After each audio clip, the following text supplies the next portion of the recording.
think like being able to take a back seat sometimes.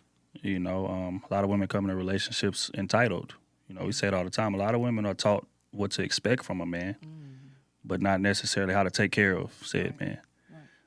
And to do that, like I said, going back to the selflessness piece, you got to be open to accepting what it is that he wants and what he values, not what you wished he wanted and what you wished he valued or what you value. And then villainize him for not valuing the same thing. You see what I'm saying? So I think like that's how it's modeled, man. It all boils down to, like I said, selflessness, and then understanding the fact that, hey, I can take a back seat sometime, and that doesn't make me weak. Like submission is delegation. Yeah. It's a choice. You know what I'm saying? But a lot of people see submission as, oh, I'm weak, or he wants me to be docile, or he want me to be just in a corner somewhere. No, you can still be as ambitious as you want to be, right? But at the end of the day, and this is through my experience, most successful women that I've ran into, regardless of how much money they got or how many businesses they own, they still want to be able to come home and turn into that little girl every now and again, and look at their man and feel like, you know what, if I just say, you know what, I'm done for the day, he gonna be able to take care of everything. Or if I make that pouty face toward him, he gonna fix whatever the problem is. So I think, you know, you got to make way for that, though. A lot of women struggle to make way for a man to do that. You got to make way for that.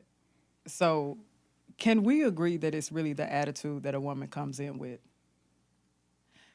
Definitely. So because you spoke on submission, a woman who is unwilling to take someone else's perspective, listen to someone else's opinion or their thoughts, person who has low perspective taking, do you see that a lot online? Hell yeah, I think I think that's one of the downsides of online is like everybody got an opinion. Everybody got a voice. Some people don't need an opinion. Some people don't need a voice. But that's another conversation for another day.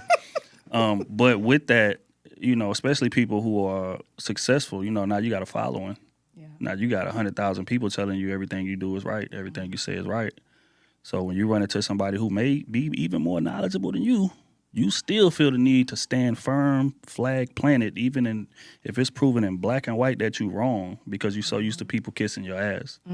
So yeah, I definitely see that, especially online. And yeah, like I said, you're tanking the relationship before it even begins.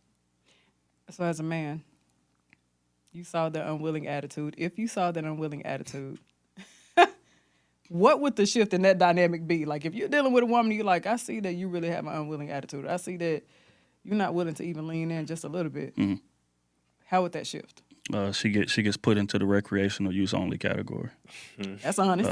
It's just real, you know. At the end of the day, you know, men categorize women very quickly, and we say that a lot. You know, they be like dealing with a dude for 2 years. I wonder what we are. I'm a little confused. No. That man made his decision a long time ago because of the traits that you just spoke about.